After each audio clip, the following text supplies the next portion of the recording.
Of course I'm familiar with Letterboxd. Thank you for having me. An impossible question, first of all. So crazy of you guys to do this to people. Okay, this is the moment.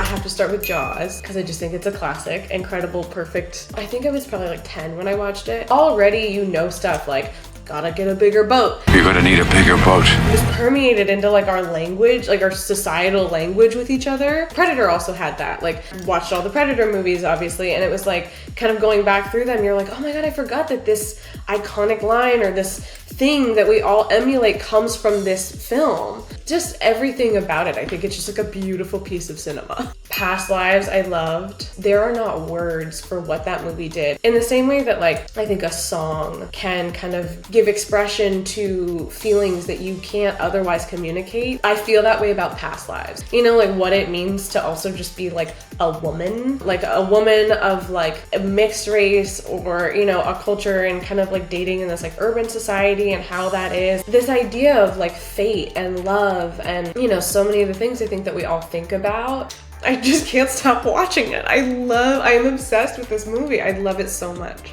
There's also a movie called Waves that I loved. I think Trey Schultz is an amazing director. I'm such a huge fan of his, and just everybody in that cast. I think like that was just what acting should be. That was what storytelling should be. So gorgeous. And Smoke Signals. I have to say Smoke Signals because it just is an iconic movie. That movie, it raised me. You know, it's like that was just in my house all the time.